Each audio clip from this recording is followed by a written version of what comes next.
The ship was white. That was the first thing anyone noticed about the UNHS Asclepius. Not her size, though she was large enough to swallow a city block whole. Not her engines, though they hummed at a frequency that made the bones of smaller ships feel nervous. Not her crew, though they were 847 strong and came from 31 countries and spoke 62 languages between them. The white. She was painted white from bow to stern, interrupted only by the red cross on her hull, a symbol so old that most humans had forgotten the wars that made it necessary. The cross was 40 meters wide. You could see it from 3,000 kilometers out. That was the point. That had always been the point. You could see it and you would know. You would know what the ship was and what it was not. You would know what lived inside her and what didn't. What lived inside her? 2,400 patients, 11 species, wounds ranging from standard plasma burns to 3 types of injury that human medicine had no formal name for yet, cataloged in crew notes as the purple one, the thing with the fluid, and please ask Dr. Yemi. What did not live inside her? Weapons? Not one. Not a single gun. Not a rail. Not a torpedo tube. Not even the kind of small defensive systems that most civilian ships carried as a matter of common sense. The Asclepius had been stripped of all of it before her first mission, and the space had been filled with surgical bays instead. This was not an accident. This was a statement. This ship will not fight you. This ship will only heal. She had been broadcasting the Mercy Covenant signal for 6 months without pause. A tone, a frequency, a language that every species in the galactic conclave had agreed on 40 centuries before humanity had figured out that the Earth went around the sun. The signal meant hospital. The signal meant protected. The signal meant even if we are at war, this ship exists outside of war. The Asclepius was 6 months into her run through the Kethvar corridor. The corridor was ugly. 3 different wars had been chewing through it for 11 years, none of them involving humans, all of them producing casualties that had nowhere to go. Worlds without functional hospitals, ships full of wounded with no place to land. The wars were about territory and resources and ancient insults, the way most wars are, and none of the species fighting them had thought to stop fighting long enough to collect their injured. So humanity had done it. The Asclepius collected them. She moved through contested space like a ghost, and nobody shot at her because nobody shot at hospital ships. That was the rule. That had been the rule for 4,000 years. It was older than most of the species currently sitting at the conclave table. It was the one thing everyone agreed on without argument, without negotiation, without fine print. Dr. Amara Solis was elbow deep in a Keth patient's secondary thorax when the proximity alarm sounded. She didn't look up. Proximity alarms on the Asclepius were common. Space was full of debris in the corridor, pieces of ships, discarded equipment, occasionally, embarrassingly, bodies. You checked, you logged, you moved on. "Hey, what is it?" she asked without looking. The nurse across the table, a young man named Piotr, who had been on the Asclepius for 8 months and still went wide-eyed at things, checked the panel on the wall. "Voth ship," he said. 3 of them. "Heading?" Piotr looked at the panel for a moment too long. "Amara," he said. She looked up. His face told her before he said it. "They're heading for us." She looked back down at her patient. The Keth's secondary thorax needed another 12 minutes of work, minimum. She had been a surgeon for 19 years. She had operated through turbulence, through power fluctuations, through a period where the ship's oxygen system had hiccuped for 40 seconds, and everyone in the bay had breathed a little harder and said nothing. She kept her hands steady. "Get me the bridge," she said. On the bridge gave her Captain Dara Reeves, 53 years old, 20 years in the UN medical fleet, a woman who had sailed the Asclepius through 2 active battle zones without a scratch on her paint. "Tell me they're passing through," Solis said. "They're not passing through," Reeves said. Her voice was flat, not calm. Flat was different from calm. Flat was what happened when calm was no longer available and something harder had to fill the space. "We're broadcasting the Covenant signal?" "Have been for 6 months. Yes. And they know, Amara." Silence. The hum of the ship. Somewhere in the corridor outside the surgical bay, a Nuon patient was clicking rhythmically, which the crew had learned meant pain, and a human nurse was clicking back in approximate imitation, which Dr. Yemi had learned helped. What do we do?" Piotr asked. Neither of the women answered him, because the answer was nothing. There was nothing to do. The Asclepius had no weapons. She had no speed to outrun Voth pursuit craft. She had no shields worth mentioning, because shields were considered armament under the Covenant, and the Asclepius had surrendered all of it. She had her white paint. She had her signal. She had the 4,000-year-old agreement of every civilized species in the galaxy. And across 800 kilometers of empty space, a Voth admiral named Kreth Savroon sat in her command chair and did the math. Kreth Savroon had 6 arms. 2 of them were currently folded across her chest in the posture her species used when thinking through a calculation. They were fairly certain was correct but wanted to verify.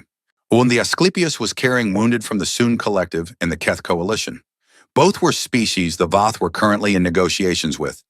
Hostile negotiations, the kind where everyone smiled and nothing was agreed to. Both negotiations had reached what Kreth Savroon considered a frustrating impasse. She needed leverage.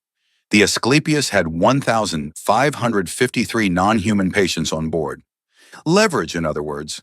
Leverage with life support requirements and medical dependencies and families who would absolutely pressure their governments if they understood the alternative.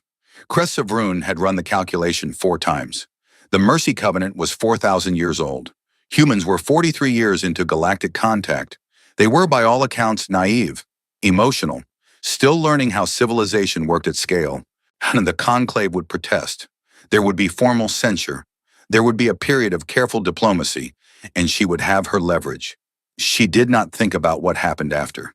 She had run a calculation and liked the answer. That was all. She gave the order. The attack lasted 11 minutes. Solis knew this because she finished the surgery.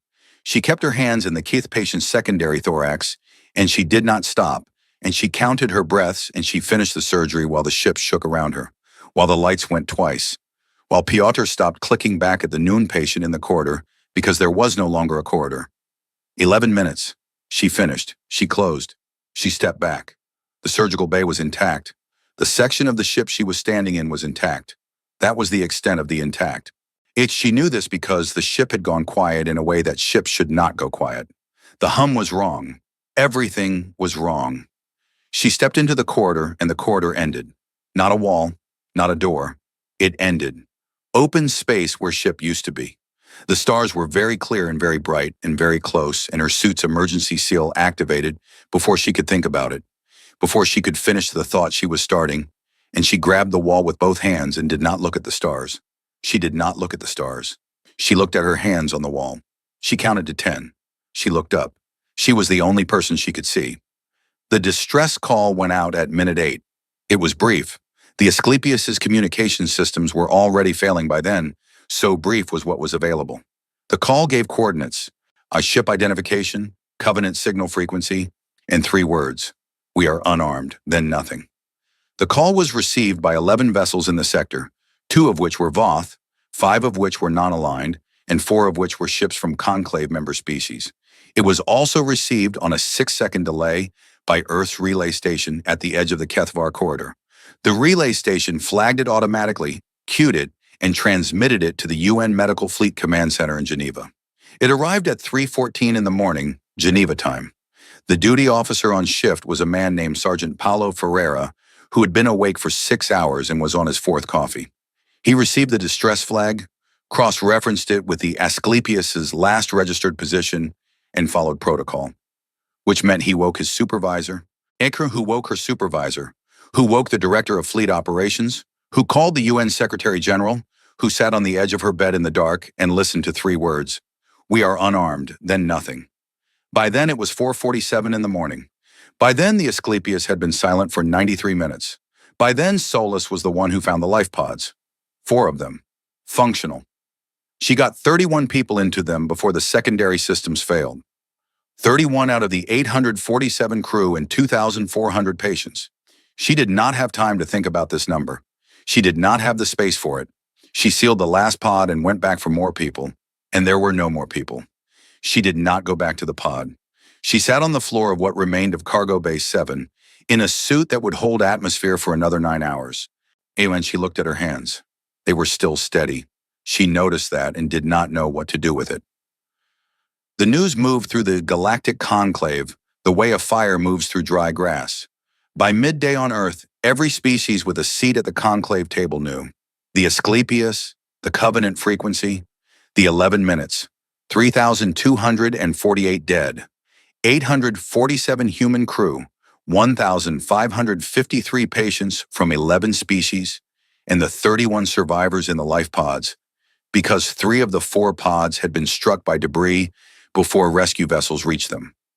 The math left 28 survivors out of 3,276 people. The conclave reacted the way civilized species react to atrocity. There were emergency sessions.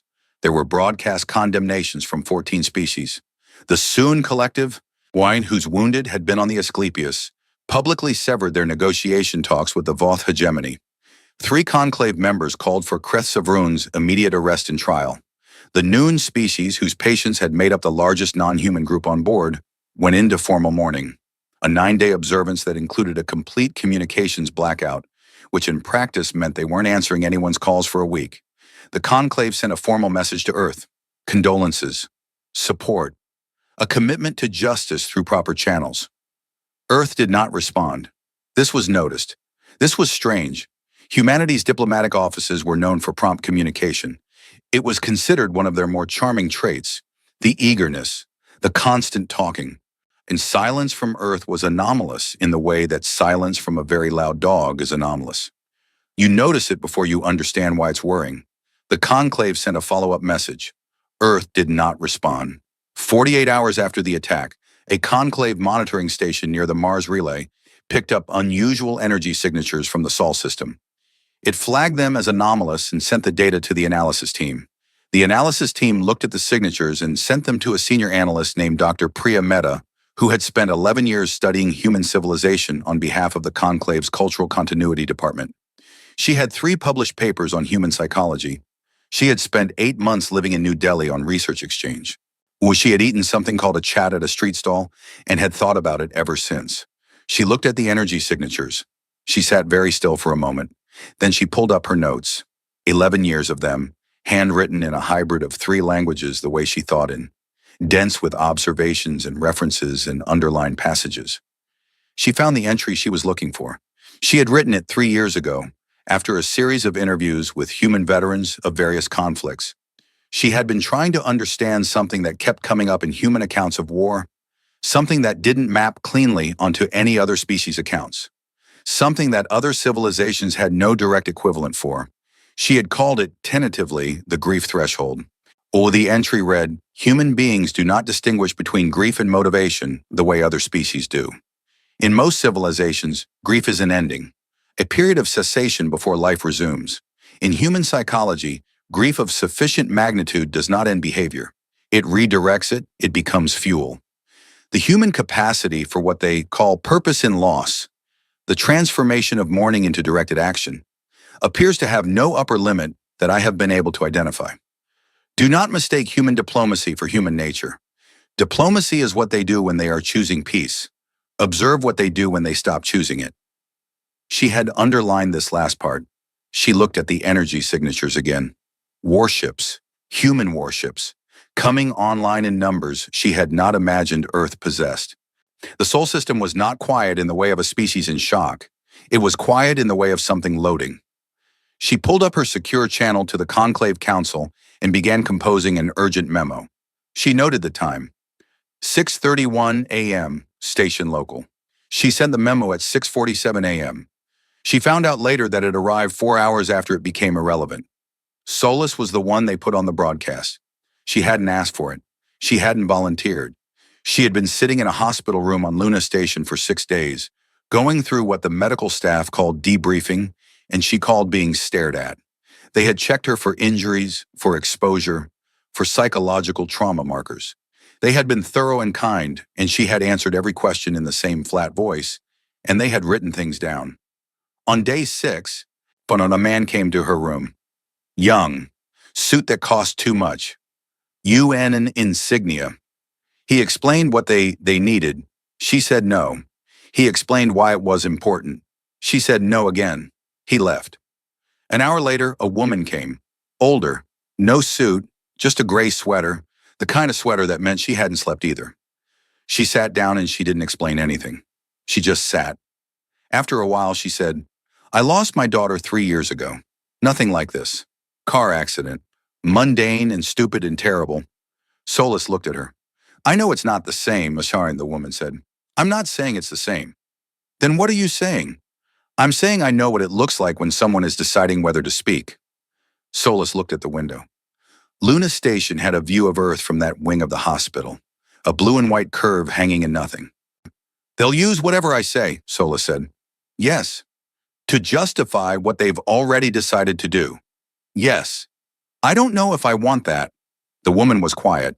Then, do you know their names? Your crew? Solis closed her eyes. She knew every name. She had been going through them in the dark every night since she got here. Not because she was trying to, because they were there.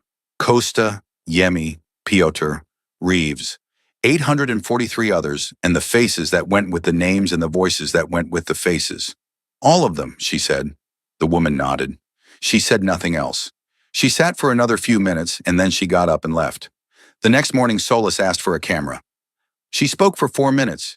She did not cry. She had not cried yet, and she was not going to start in front of a camera because that was not what this was. This was something else. Something that sat in the chest lower than grief, heavier than anger, older than both. She said their names. Not all 847. She didn't have 4 hours. She said 12 names. She chose them the way you choose anything when the choosing is impossible. Randomly, which meant she chose the ones she saw first when she closed her eyes. She said what they were doing. She said the word hospital 7 times. She said unarmed twice. She said Mercy Covenant once. She held up her badge, the UNHS badge with the Red Cross on it. She said, this is what we were wearing. This is what the ship was flying. This is what it meant. She paused. I want you to understand what we were doing when they came for us. We were healing people. We were healing their people. We were not soldiers. We were not threats. We were doctors and nurses and orderlies and cooks and engineers. We got up every morning and we went to work and we tried to help. Another pause. That's all we were doing. She put her badge down. The broadcast cut. It was translated into the languages of every conclave species within the hour. It was played on every major network on Earth within 6 minutes. By the time the conclave's translation matrix had finished processing it, the UN Security Council had already been in closed session for 4 hours. By the time the conclave's cultural analyst, Dr. Mehta, watched the broadcast and understood what Solis's steady hands meant, not shock, not dissociation, one but the hands of someone who had decided, the Security Council was already voting. The vote took 11 seconds. It was unanimous. It had never been unanimous before. It had never been unanimous about anything before. The stars outside the window of Luna Station's hospital room looked the same as they always had. Cold, bright, indifferent. They would not look the same much longer. The Security Council went dark at 9 a.m. on a Tuesday. Not quiet. Dark. Every diplomatic channel Earth ran went to static. Every scheduled communication with the conclave, with member species, with allied stations, all of it stopped. The feeds went dead. The ambassadors stopped answering. The public messaging system for the UN went offline for the first time in 22 years. The galaxy noticed. And they noticed the way you notice when a neighbor who talks constantly stops talking mid-sentence. You turn around. You look. You wait for them to finish. Earth didn't finish. 6 hours of silence. 7. 12. The conclave's communication desk flagged it as a technical fault at R2. By hour 5, they had stopped calling it a fault and started calling it a concern. By hour 12, they had opened a special session of the council. Not about the Asclepius. That session had already been called, already been argued through, already produced 3 formal statements and a committee, but about the silence, about what the silence meant. Species who had been watching humans for 43 years offered opinions. The Nuan representative, still in their formal mourning colors for their own dead on the Asclepius, Ain said humans grieved loudly and then stopped. The silence was the stopping. It would pass. The Soon Collective's delegate, a 4-eyed being named Vastor, who had spent a decade as a cultural liaison on Earth, said nothing for a long time. When pressed, she said, "You are asking the wrong question." "What is the right question?" the council chair asked. What are they doing during the silence? Vostor said.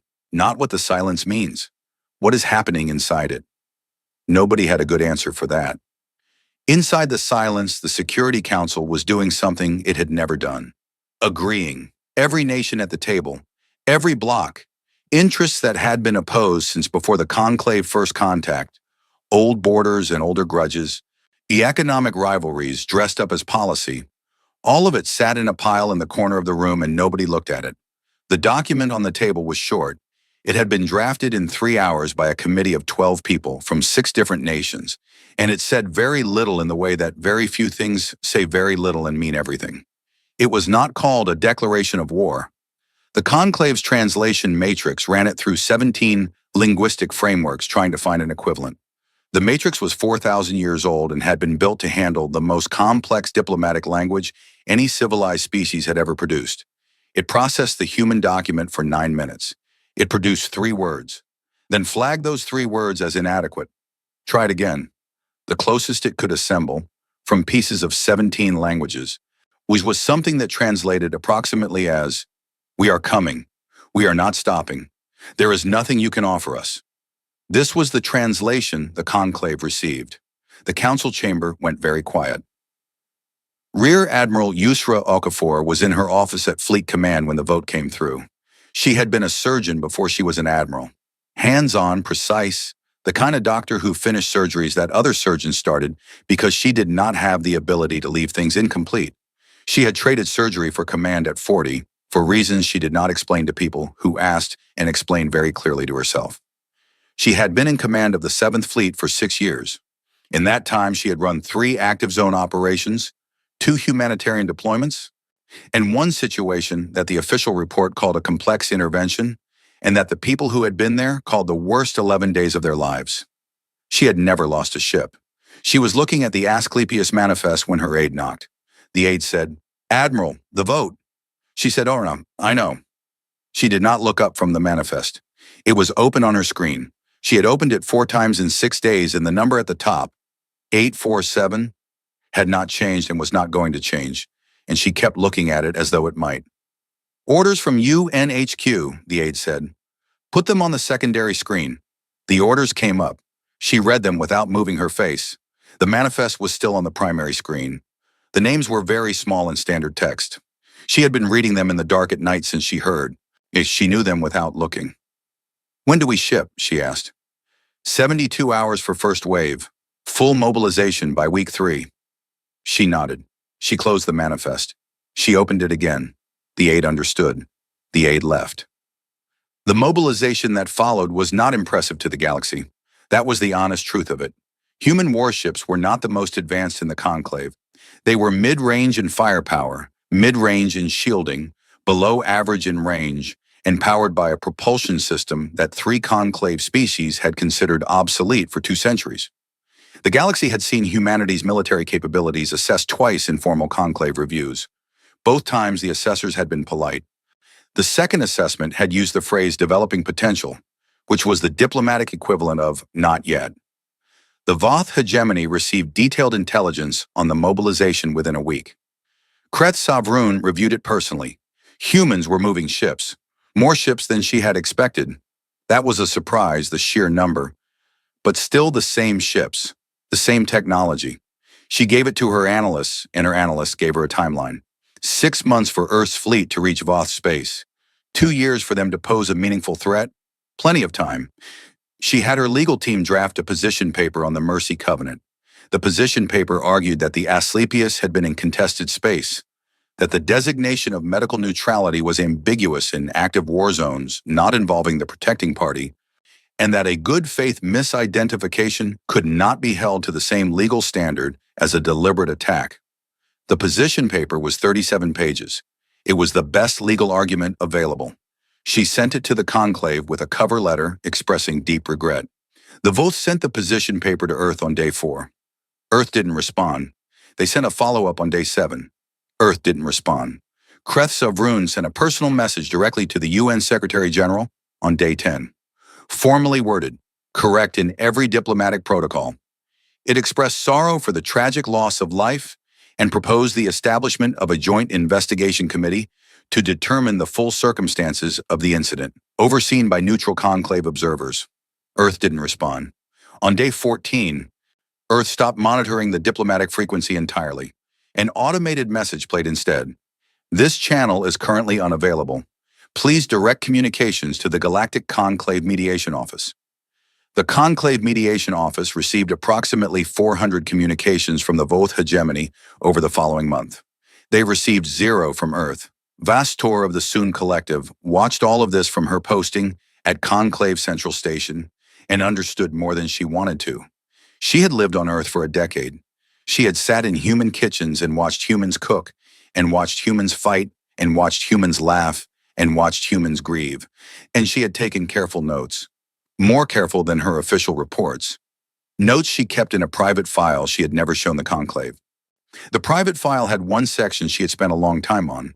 She had titled it, in a human language she had learned to think in, "What They Don't Let Go." The section was about how humans related to their dead, not the rituals. She had documented those separately. They were well covered in official research. This was about something underneath the rituals, something that persisted. Most species mourned and then reorganized around the loss. They filled the space. They moved the furniture of their lives, and the dead person's absence became part of the new arrangement. Humans, Vastor had observed, did not always do this. Some deaths they did not fill, some deaths they carried. Not as weight. Weight implied burden, implied something they wished they could put down. More like material. Like a sculptor who had found a particular kind of stone and decided everything they built after would use it. She had not known what to do with this observation when she wrote it. She understood it now. She put in a request to speak to the Conclave Council. Full session. Priority flag. She got a slot in 3 days. She spent 2 days writing what she needed to say. On the morning of the 3rd day, she received news that Earth's first wave had departed Sol. She canceled the session. It was too late for what she had to say to matter. The ship that carried Okafor was called the Johannesburg. She had not named it. She had not asked for it. She had been given command of the full expeditionary force, and the Johannesburg was the flagship, and that was that. She stood on the bridge of the Johannesburg and watched Sol shrink behind them, and she did not feel the things she was supposed to feel in the moment. No fire, no clarity, no righteous certainty. She felt tired.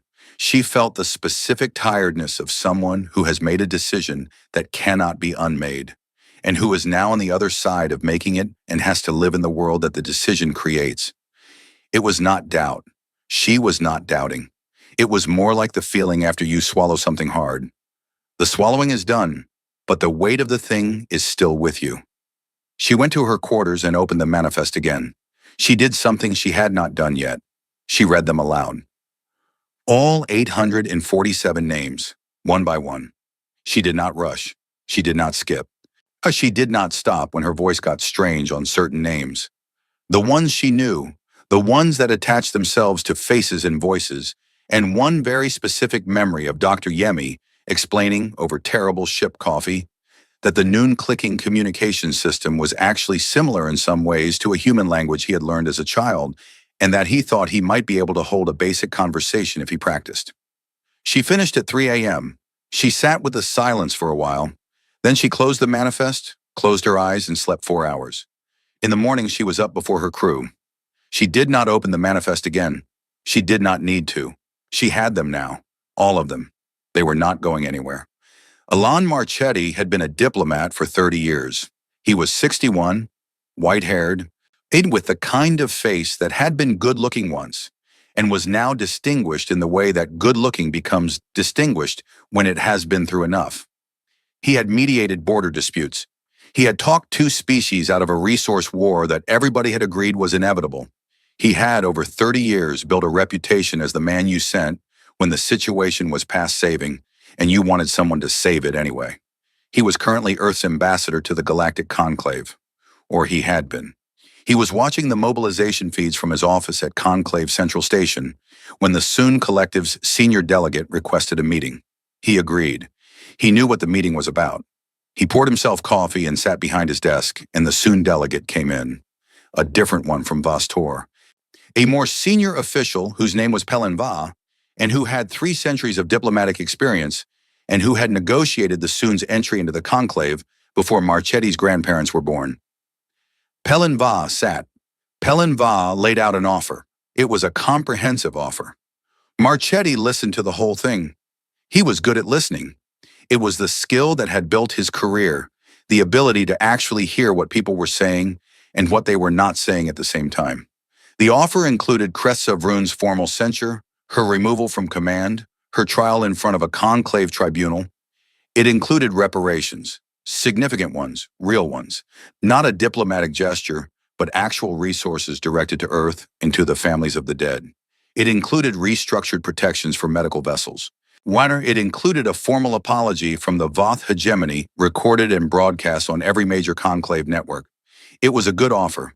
In any other situation, it would have been an extraordinary offer. The kind of offer that ended conflicts. The kind of offer that got you remembered. Pelin Va finished. He had taken 22 minutes. He was concise for a being of his age and experience. Marchetti nodded slowly. He said, "That's a very thorough proposal." Pelin Va said, "We believe it addresses the full scope of the violation." Marchetti looked at his coffee. He said, "I understand why you think that. The losses are grievous. No one disputes this. But continued escalation benefits no one. Let the conclave process deliver justice. That is what the process exists for." Marchetti was quiet for a moment. Pelin Va was 300 years old. He had seen a great deal. He had seen species make the decision to step back from the edge. He had been the one who helped them step back, most of those times. He was very good at reading the pause before someone said yes. He had spent 3 centuries learning to extend that pause, to let it breathe, to let the person find their way to yes. He thought Marchetti was in the pause. Marchetti was not in the pause. He said, "That window is closed." He said it the way you say a thing that is not a position, not an opening bid, not a stance to be negotiated from, a description of reality. The window is closed. This is a fact about the window. The window is not open. The window will not be opened. There is no window. He stood up. He extended his hand in the human custom. And Pelin Va had been dealing with humans long enough to know what the handshake meant, what it was supposed to project. Courtesy, respect, no hard feelings. The relationship continues even if this particular discussion does not. He shook Marchetti's hand. Marchetti walked out. Pelin Va sat in the chair alone for a moment. In 300 years of diplomacy, he had heard many things said in many ways, and he had learned to hear past the words to the thing underneath. What he heard underneath Marchetti's 4 words was not anger. It was not grief exactly. It was something he didn't have a name for in his language, or any language he had learned. It was the sound of a door that had already been shut, not slammed, shut deliberately, completely. The way you shut a door when you are leaving a room you will not return to. He sent an urgent communication to the Voth hegemony. He did not recommend that they wait 2 years. The fleet hit the edge of Voth-controlled space on day 49, ahead of schedule. The analysts who had calculated 6 months had used human ships' rated speed. They had not accounted for the modifications that had been running continuously since hour 1 of the mobilization. They had not accounted for the fact that Okafor had cut everything from her fleet that was not necessary for combat and forward movement. Supply protocols, comfort systems, redundancies that the regulations said were mandatory and that she had flagged as acceptable risk and signed the waivers personally for each one. They had not accounted for the simple fact that her fleet was not traveling at recommended cruise speed. They were running, not fast. Coordinated, not panicked, not scattered. Together, in formation, at a speed that was not recommended and was not safe, and that Okafor had ordered on day 2, and that her crew had sustained without a word of complaint for 49 days. The Voth's early warning stations saw them coming. The stations broadcast alerts. The alerts reached Cress Savrun. She looked at the timeline her analysts had given her. 6 months, they had said.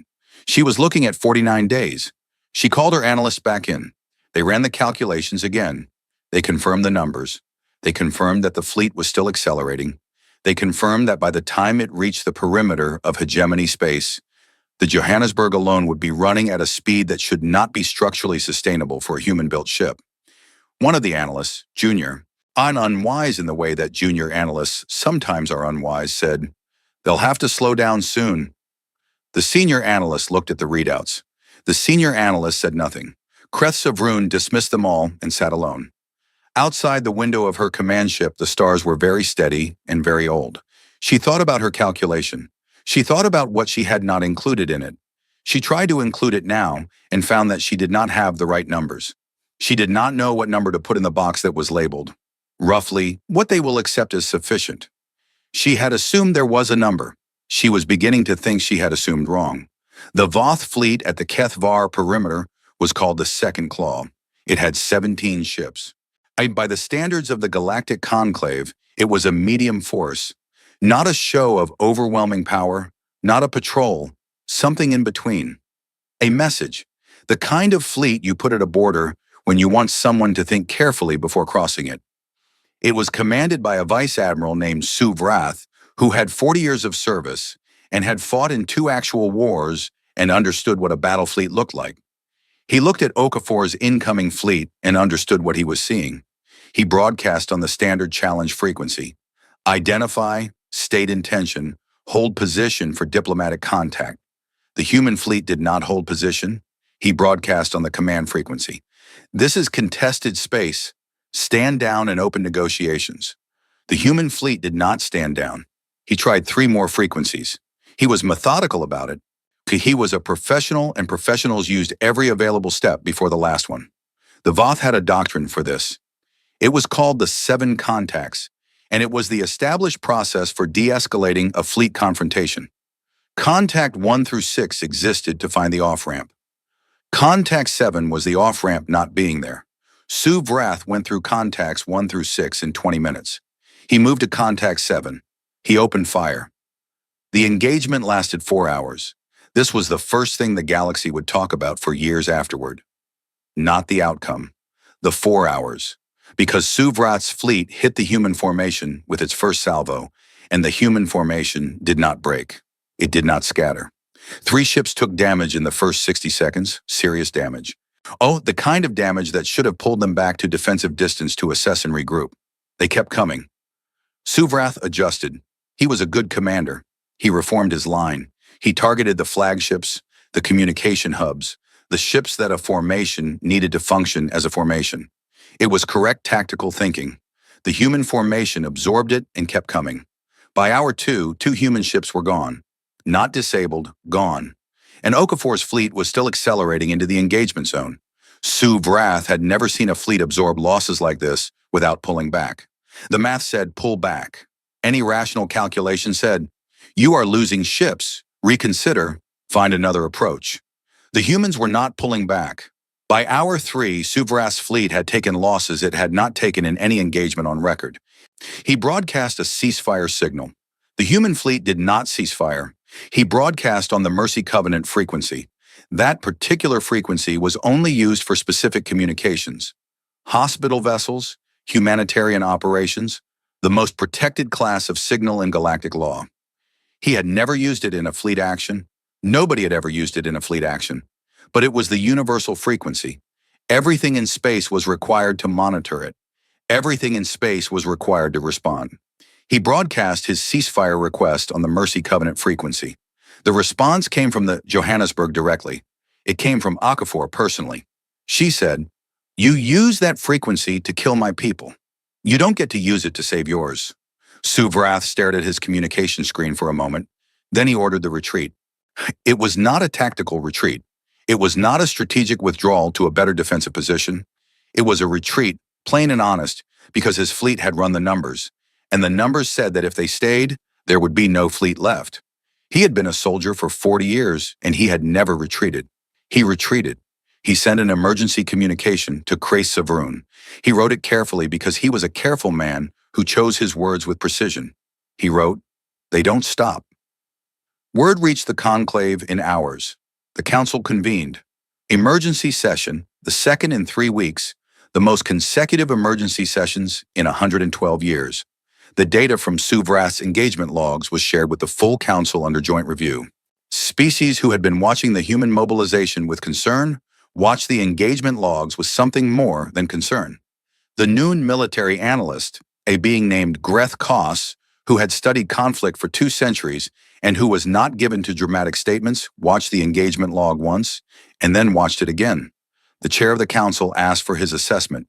He said, "They don't fight to a threshold." "Explain," said the chair.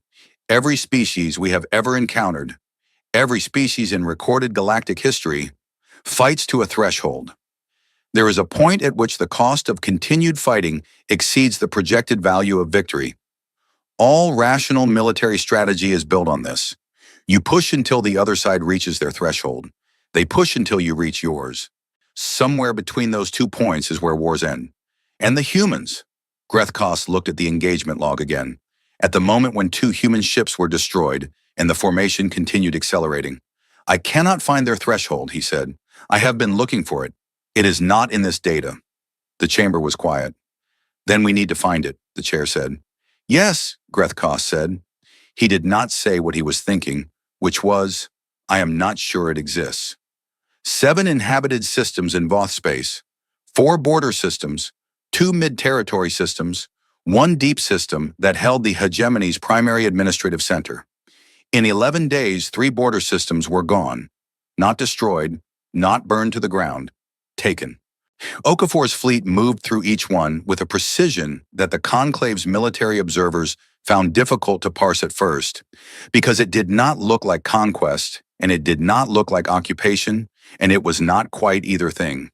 It looked like removal. The Voth military presence was removed. The civilian populations were not touched. Not one civilian casualty was reported in any of the 3 systems. In the second system, when a human unit was directed to the administrative complex and found it full of civilian workers, Okafor halted that unit, directed the civilians to evacuation transport, waited 4 hours for the evacuation to complete, and then proceeded. 4 hours.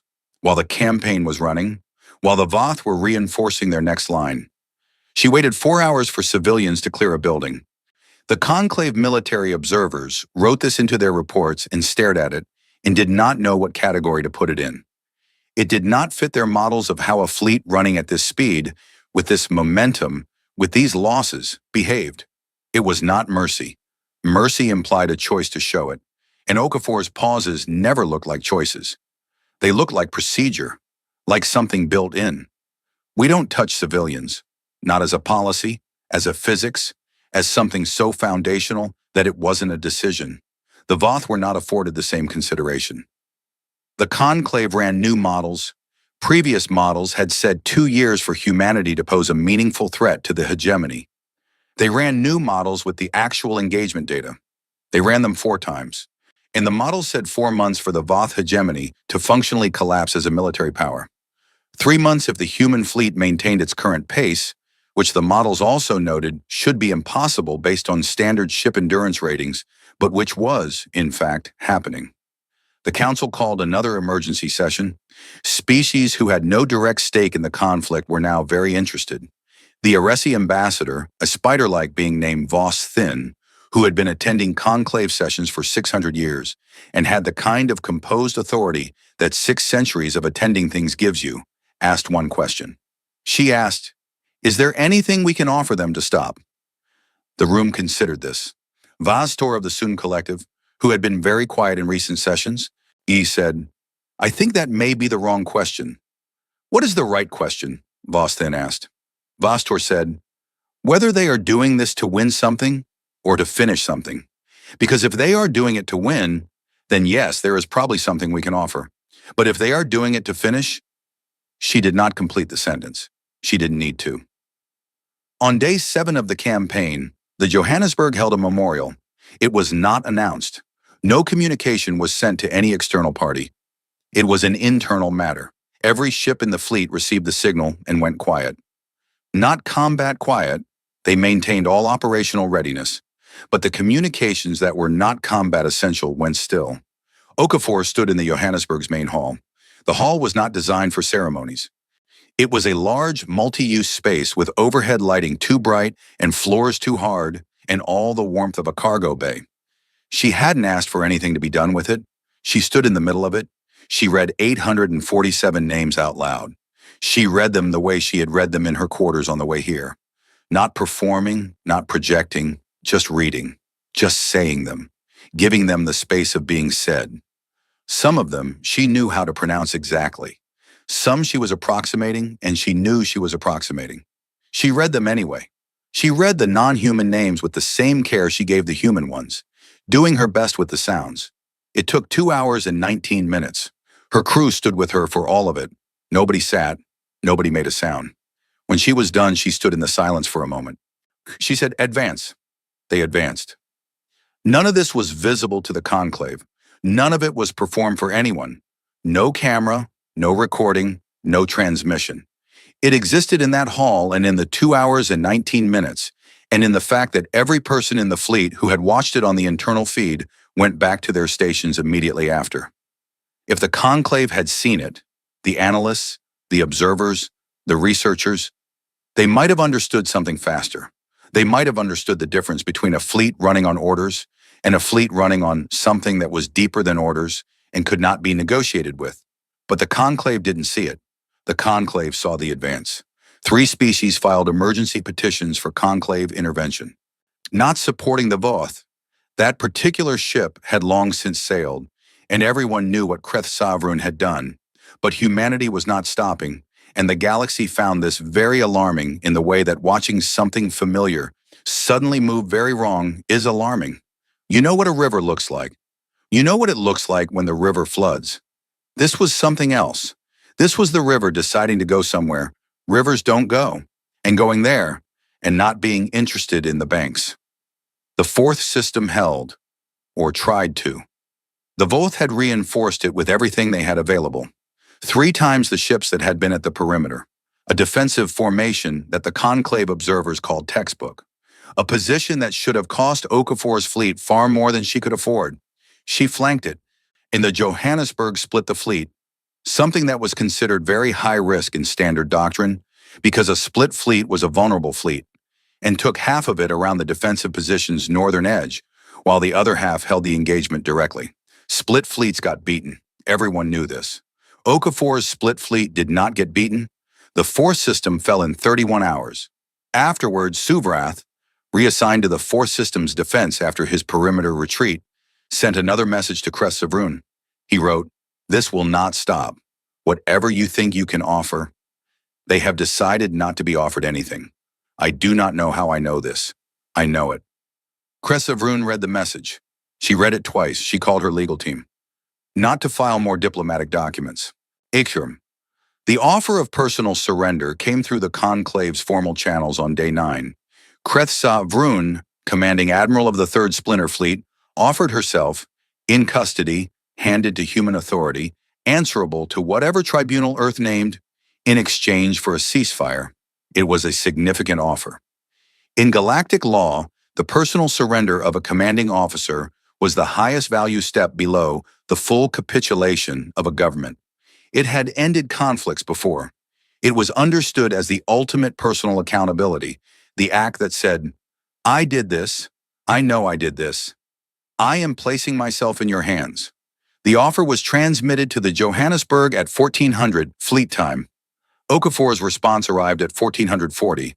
40 seconds. She said, "Bring her." We're not stopping." The conclave received a copy of this exchange automatically through their monitoring systems. The room that received it was a monitoring station staffed by 3 analysts on rotating shift. Junior positions, desk work, mostly routine. The analyst who read the response read it twice. He looked at his colleague. His colleague had also read it. Neither of them said anything for a moment. Then the senior of the 2 picked up the priority line to the council chair's office. She said, "You need to see this." The chair read it. The chair called an emergency council session, the 4th emergency session in as many weeks. This one was different from the others. The previous sessions had the quality of alarm, of people trying to get ahead of events. This session had a different quality, quieter, more deliberate. The way a room goes quiet when everyone in it has just understood the same thing at the same moment. One of the Voth's allied species, the Aresi, through their ancient ambassador, Vos Thin, proposed the formation of a joint intervention fleet, not to fight the humans. That particular conversation was had very briefly and was very quickly confirmed to be not a conversation anyone wanted to have. To stop them. There was a difference. At least everyone agreed that there should be. On day 11, the fifth system came under bombardment. Okafor's fleet did not stop for it. They ran simultaneous operations. The fifth system under pressure, while the fourth system was being secured, and the sixth system was already being scouted. The Voth had 7 inhabited systems. 3 were gone. The fourth was gone. And the fifth was going. Greth Koss, the Conclave military analyst who had said he could not find the human's threshold, updated his models again. He put new numbers in the boxes. He sat back.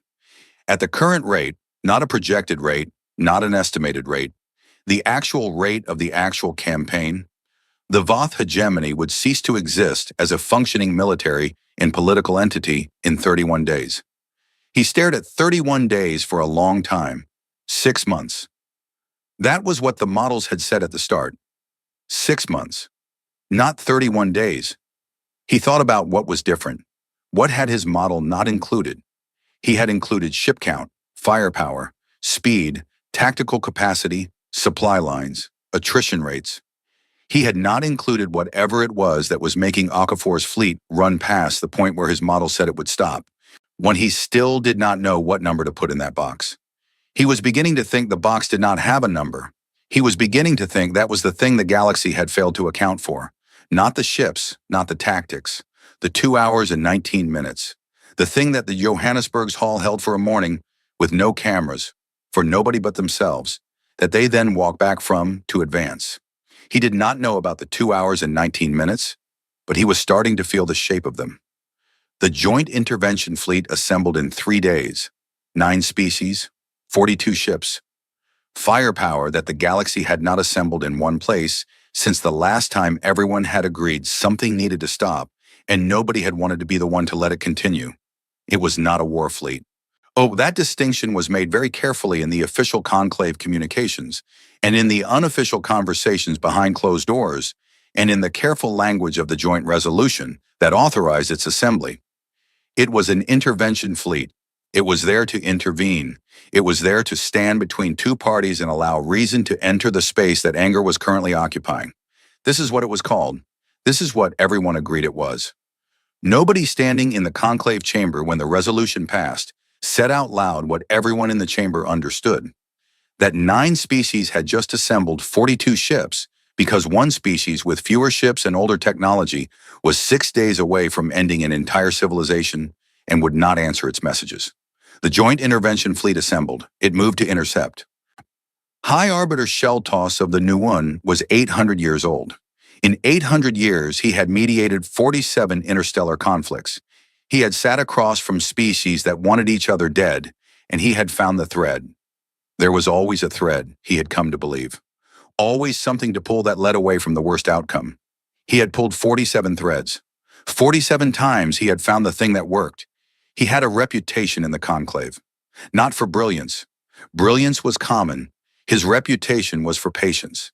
He had the kind of patience that 800 years of practice builds, the kind that does not crack under pressure or speed up under urgency.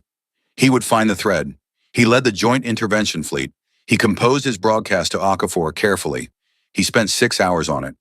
He was aware that he was 800 years old, and that in 800 years he had learned how to speak to species that were angry, that were grieving, that had convinced themselves there was no other way. He knew the words that opened doors. He knew how to find the dignity in a position and speak to that dignity and let the person on the other side feel hurt enough to move. He sent the broadcast. He said, "You have made your statement. The galaxy has heard it. Stand down and let the conclave finish this. The conclave will finish this. You have our word." He waited. The response came from the Johannesburg in 11 minutes. The response was not words. The response was a change in the human fleet's formation. It split.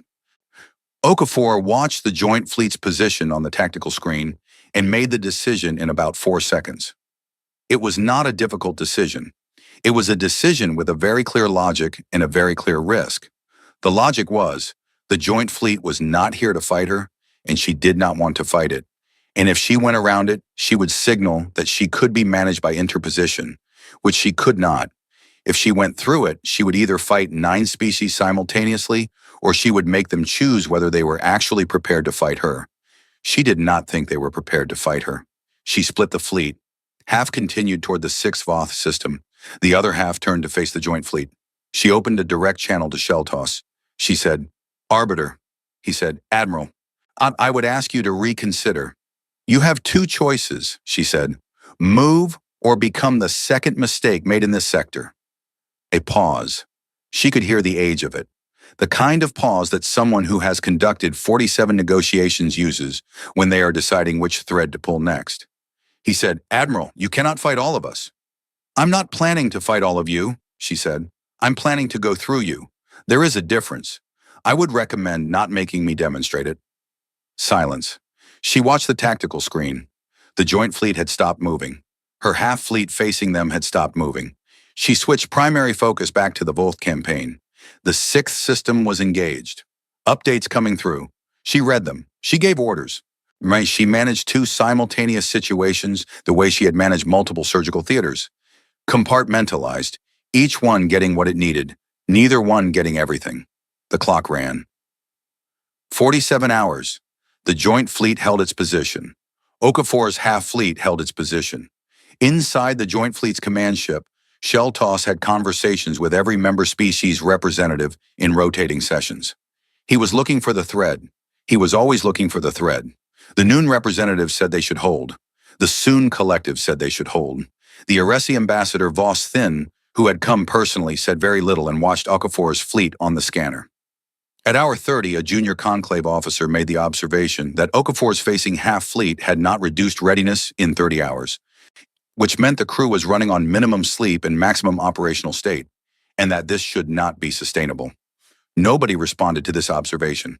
By hour 40, the observation had been quietly abandoned.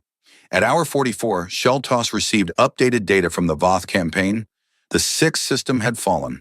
One system remained. He read the update. He sat with it. 800 years. 47 conflicts. He had always believed that the threat existed. He still believed it. He believed it the way he believed anything foundational. Not because he could prove it in every case, but because abandoning it would require him to become something he did not want to be. But there were 47 hours of data now, and the data was the data. Okafor had not moved. Okafor was not going to move.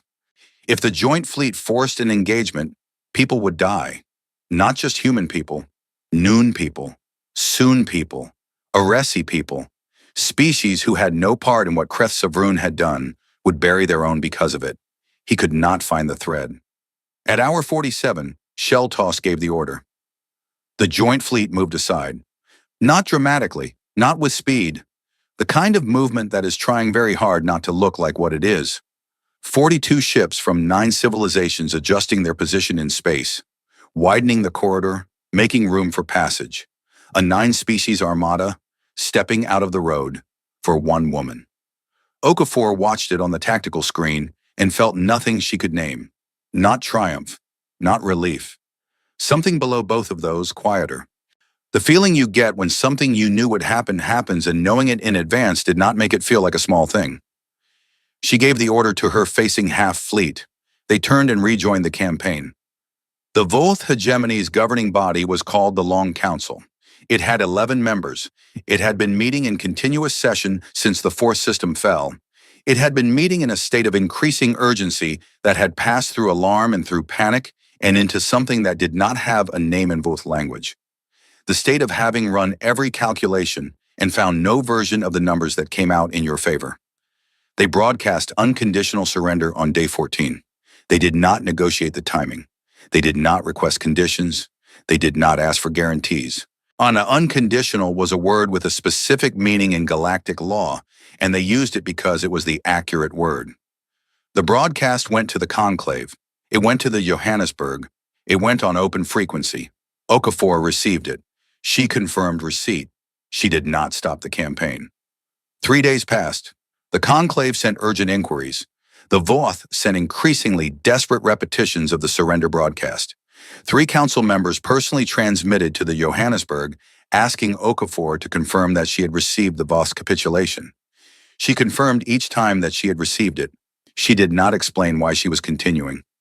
On day 17, she stopped. The campaign stopped. The fleet held its positions in Voth space, 5 systems under human control, and held. Okafor opened a channel to the conclave.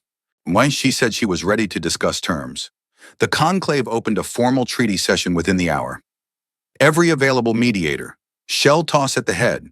He had not slept more than 4 hours in 6 days, and it showed, and he was there anyway. The Voth Long Council was present. They had their legal team. They had their advisors.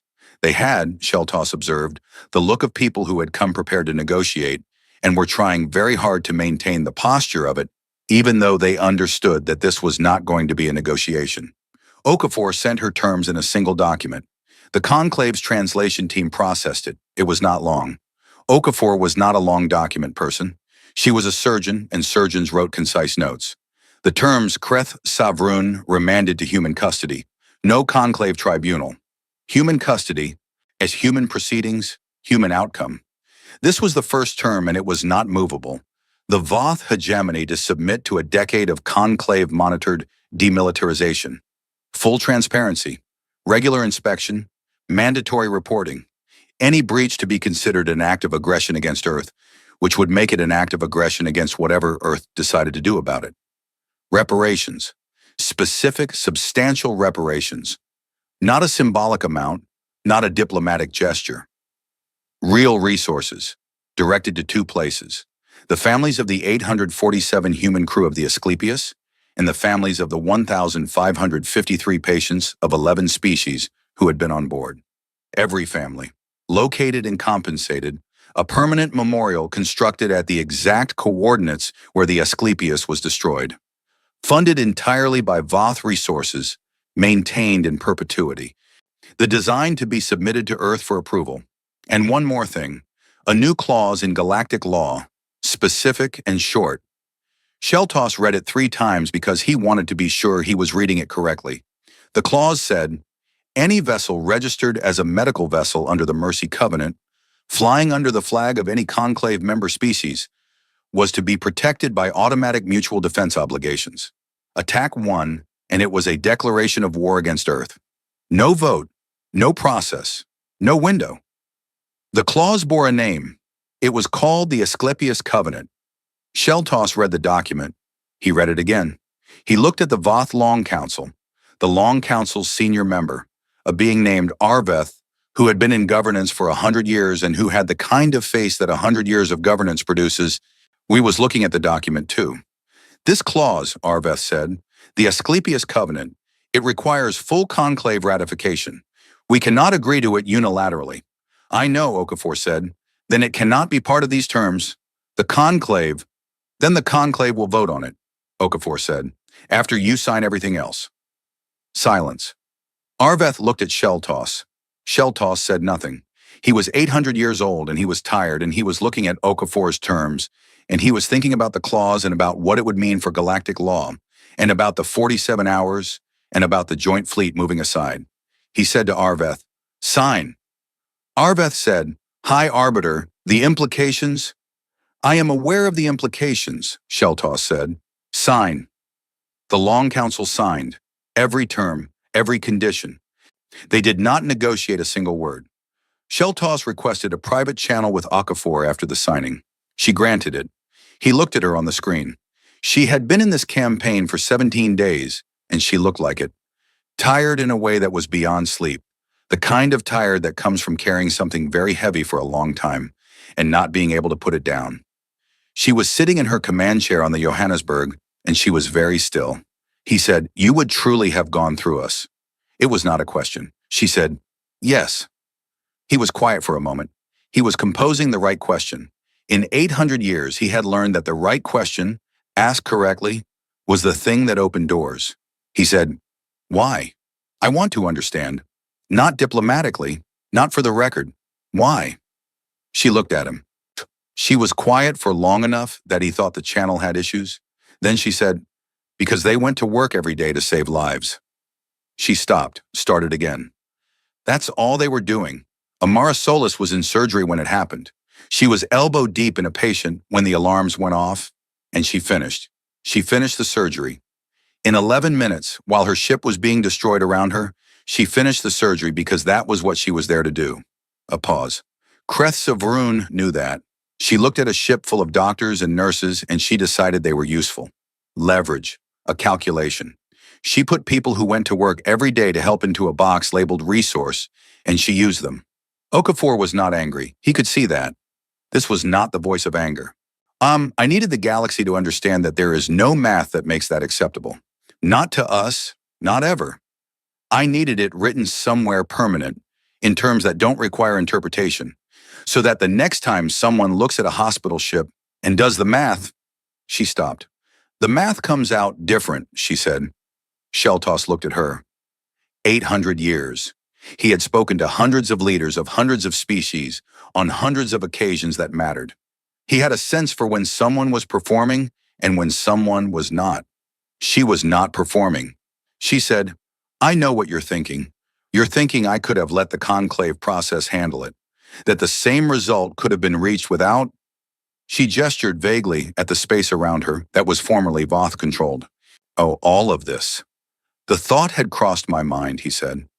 Maybe, she said, maybe the conclave would have reached it in a year, 2 years, with fine print and exceptions and review periods. She looked at him steadily. But the next admiral who looks at a hospital ship and runs the math, she needs to feel the answer before she finishes the calculation. She needs to know it in her bones, not because she read a resolution. She said, that's what I was building. Sheltos sat with that. 800 years. He said, the Asclepius covenant will pass. You know that. Yes, she said. You knew it when you wrote it. Yes. You knew we would ratify it because the alternative. He paused. The alternative is explaining to our species that we voted against protecting hospital ships because it was procedurally complicated. Yes, she said. He almost smiled. He said, you are a better diplomat than you allow yourself to appear. She said, I was a surgeon. I fixed the problem in front of me. He looked at her one more time. Admiral, he said, I want you to know that I am going to spend considerable time over the next few decades being very glad that you are not hostile. Something moved across her face that was not quite a smile and was not nothing. She closed the channel. The Asclepius Covenant went to full conclave vote 11 days after the treaty signing. 14 member species voted in favor immediately. The remaining 3 requested clarification on the mutual defense obligations. Our Sheltos provided clarification. All 17 voted in favor. It was the fastest ratification of any galactic law in 400 years. The monument at Asclepius coordinates was commissioned within the month. A white ring, 40 meters wide, the width of the red cross that had been on her hull, visible from 3,000 kilometers out, the way the cross had been, the way it had always been. You could see it, and you would know. 3 years later, the galaxy was not the same, not dramatically different, not in ways you could point to from the outside and say, there, that is where it changed. It was quieter than that. More like the way a room changes after a window is opened in it. Everything looks identical, the furniture is in the same place, but something has moved through it, and it is not going back to what it was. The Asclepius Covenant had been in effect for 2 years and 11 months. In that time, 0 medical vessels had been attacked. This number sounds obvious. It sounds like the floor, like the starting point, like the thing that was always supposed to be true. But the researchers who tracked conclave conflict data understood what the number meant. In the 4,000 years before the Covenant, there had been 11 recorded attacks on medical vessels. Not many, not a pattern anyone had called a crisis, but 11 times across 4 millennia, someone had done the math and liked the answer. Nobody had done the math in 2 years and 11 months. The conclave's cultural researchers had a theory about why. No, they called it calculated deterrence in their papers and cited strategic realities and mutual defense obligations and the changed legal framework. Vastor of the Soon Collective, who had read every paper and found them technically accurate and fundamentally incomplete, had a different word for it. She called it memory. The galaxy remembered 47 hours. The galaxy remembered a 9-species armada stepping sideways. The galaxy remembered the answer that had come back in 40 seconds when Cress of Rune offered herself in exchange for a ceasefire. Bring her. We're not stopping. The memory did work. The math came out different, not because of the paper it was written on, because of what everyone now knew lived on the other side of the calculation. Cress of Rune served her sentence at a facility in New Zealand. It was a low building set into a hillside with windows on 3 sides. The people there were professional. Correct. They ensured she had adequate food that her biology could process, adequate climate, adequate access to communication. She was not placed in a cell. She had a room with a door that locked from the outside at night and opened in the morning. She had expected something different. This was the thing she spent the most time sitting with in her first months there. She was a military mind. She understood punishment, deterrence, the use of suffering as policy. She had expected suffering. She had expected the kind of treatment that matched the size of what she had done. Something proportional, something that communicated through its harshness what the Covenant had communicated through its language. Instead, she got New Zealand and people who called her by her name and a window that faced a mountain. She asked a guard about this once.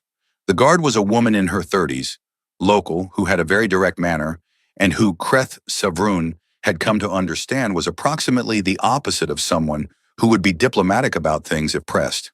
She said, "Why am I being treated this way?" The guard said, "What way?"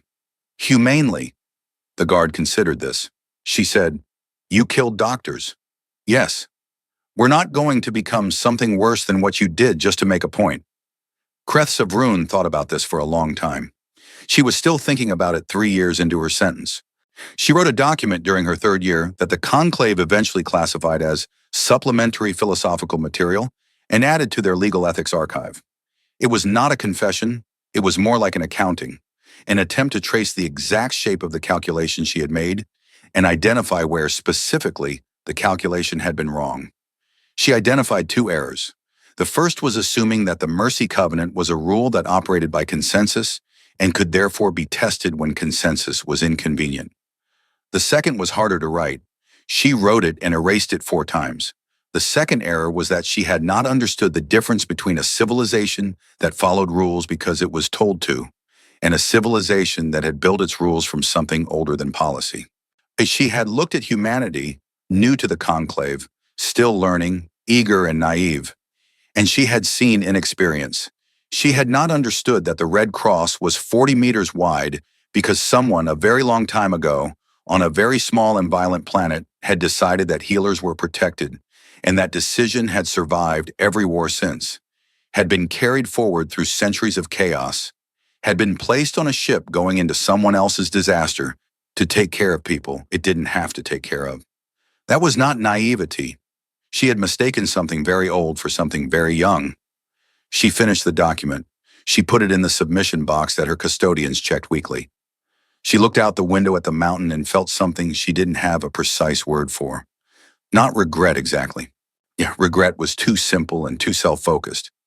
Something more like comprehension. The feeling of finally understanding the full dimension of a thing you had only looked at from one side. Ships made detours. This was not a formal thing. Nobody announced it. Nobody logged it as policy. But in the 3 years after the Asclepius Monument was placed at coordinates in the Kethvar corridor, captains of ships from 14 species had added hours to their routes. Some of them significant hours, the kind of detour that required sign-off from a commanding officer who had to put a reason in the log. The reasons in the logs were things like sensor calibration in sector, or course correction for debris field mapping, or on 3 occasions when the captain apparently did not feel like being indirect about it, Haas memorial visit. The white ring was 40 meters across, and it floated in empty space in a part of the corridor that had been a war zone 3 years ago and was now very quiet. No territory anyone was actively contesting. The wars that had chewed through Kethvar had ended. Not because of humanity, though the Voth's removal from the region had simplified several things. Mainly because the species fighting them had exhausted the thing that wars run on, which is the belief that you have not yet paid enough to stop. Ships stopped near the ring. They didn't always report why.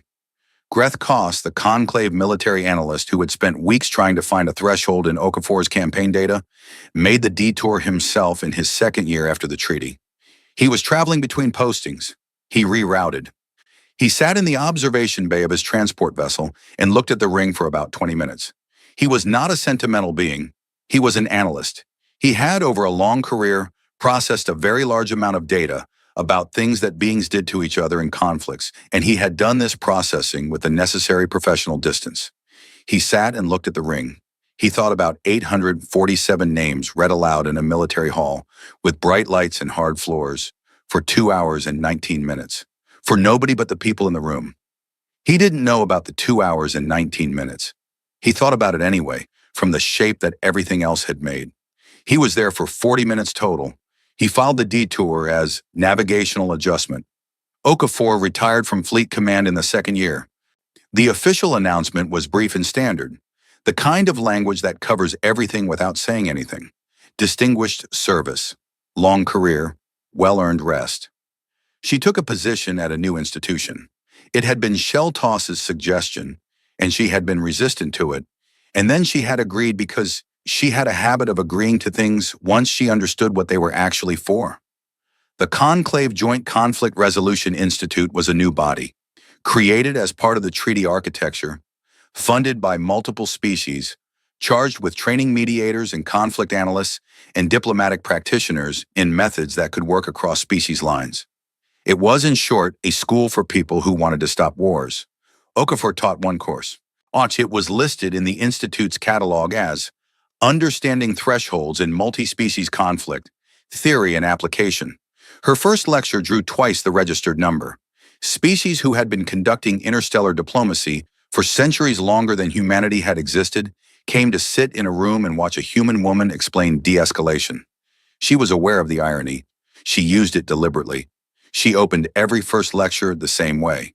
She said, "I am a retired fleet admiral who just finished a military campaign in which I ignored multiple ceasefire offers and went through a 9-species conclave intervention force to complete my objective.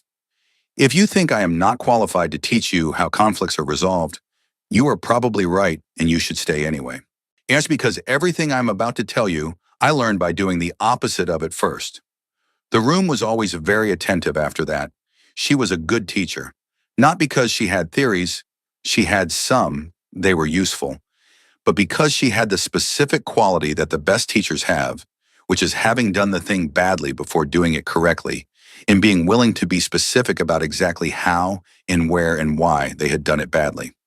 She talked about the Asclepius Covenant in every course, not as a victory, as a case study. She talked about what it cost. She was specific about what it cost. She put the number on the board, not just 847, all the numbers, from the first day to the last, everything the campaign had spent, and she left it there. She said, "The covenant was worth it. I believe that. I believe it every day. I also believe that a version of it could have been reached through processes that would have cost less." Students asked her why she hadn't used those processes. She thought about that before answering. She said, "Because I was not built for the timeline. Because what happened to those people was not going to live in me as something that could wait for process." That's true. And it's also a limitation, not a strength. She looked at the number on the board. The covenant is permanent because of what it cost. I know that. I think about whether there was a version where it became permanent without that cost, and I don't know the answer. And I am going to think about it for the rest of my life. This was not what the students expected her to say. This was exactly why they kept coming back. Elon Marchetti was still ambassador. He had been offered retirement twice and had declined twice, and nobody pushed it because Marchetti was one of those people who functioned better when he had something difficult to do, and retirement would have been cruel. He was in his office at Conclave Central Station on a Tuesday morning, working through his second coffee in the third of 17 briefings, when his aide knocked.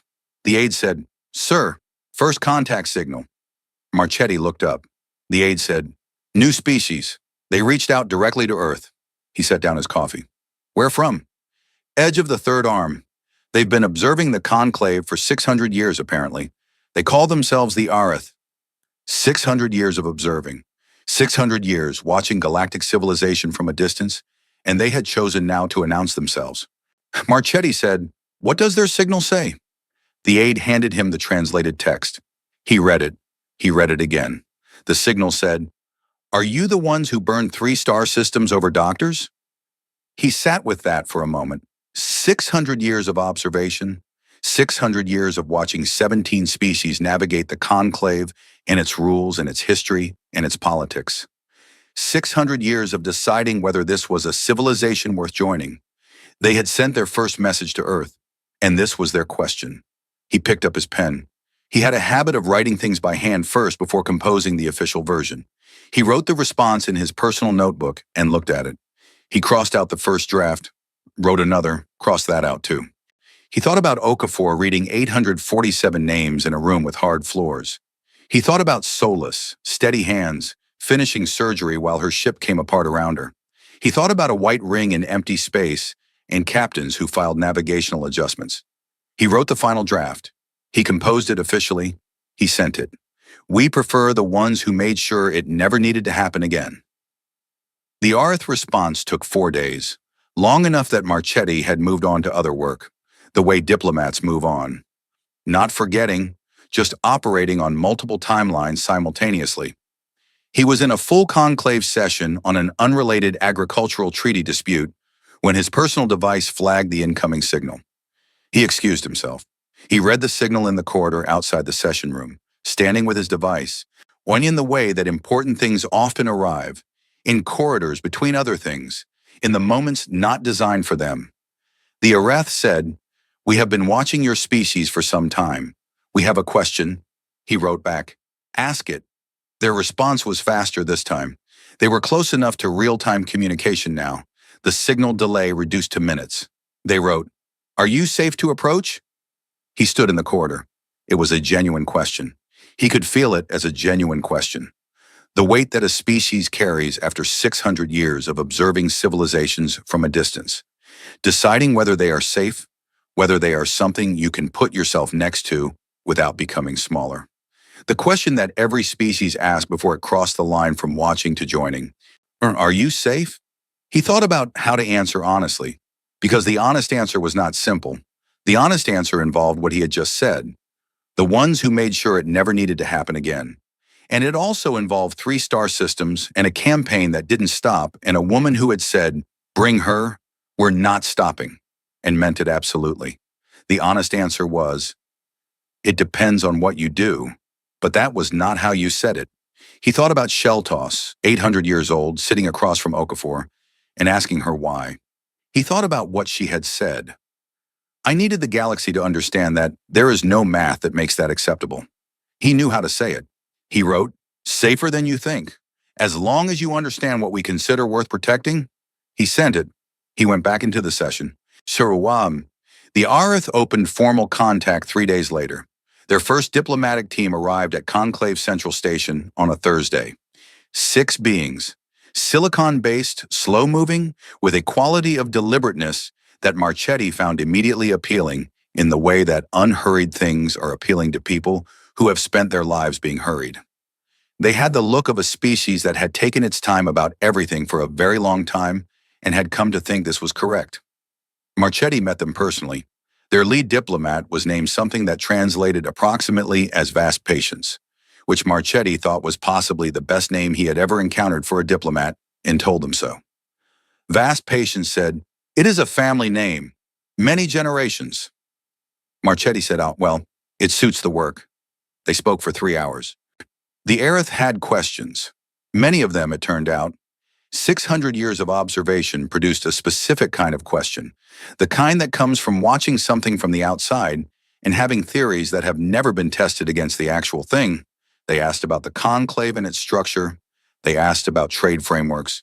They asked about the legal architecture of the mutual defense treaties. Then Vast Patience said, "We would like to ask about the memorial." Marchetti said, "Which one?" "The White Ring, in the Kethvar corridor." Marchetti nodded. "What would you like to know?" Vast Patience was quiet for a moment, in the way that their species was quiet, not gathering thoughts he had come to understand, but allowing the thought that was already complete to arrive at the correct pace. "Edom, we have observed your species for 600 years, Vast Patience said. In that time, we have observed many conflicts, many resolutions, many memorials. The memorials are usually built for the dead of the winning side. This memorial was built for..." Another pause. "Everyone?" "Yes," Marchetti said. "The 847 crew, the 1,553 patients, 11 species." "Yes." "Including species you had no formal relationship with, species who were fighting wars that did not involve you." "Yes." Vast patients looked at him with the slow, complete attention that their species directed at things they were trying to understand entirely. We have not seen this before, they said. In 600 years. Marchetti thought about Solus. 31 survivors, sitting on the floor of what remained of Cargo Bay 7. He thought about Yemi clicking back at a noon patient who was in pain. He thought about what it meant to get up every morning and go to work and try to help people who didn't share your biology on a ship you had stripped of weapons in someone else's war. He said, we have people who decided that whether someone needed help was the only relevant question, not whether they were from the same species, not whether the war was ours, just, do they need help? He said, the Asclepius was full of those people. We have a lot of them. Vast patience was very still. Then, and the campaign, 3-star systems. Yes, that was also your people. Yes, the same people. Marchetti looked at them. He said, we have people who decided that anyone who tries to use helpless things as leverage answers for it. And we also have a lot of those people. Another long silence. Vast patience said, this is what you consider worth protecting. Yes, Marchetti said. The idea that you can go to work every day to help and not become someone's calculation? Yes, that's the one we don't negotiate. Within the first month, the Aerith registered 4 hospital ships under Asclepius Covenant protections. They had not yet formally joined the conclave.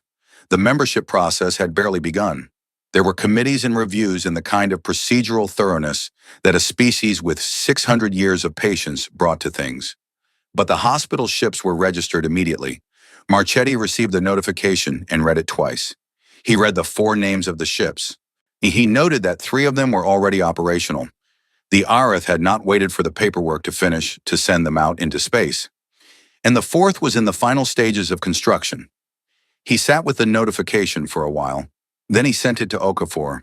No message with it, just the notification. She responded in an hour. She wrote 4 words back. That's what it was for. The stars above New Zealand were very clear on the night that Kretsavroon finished her document.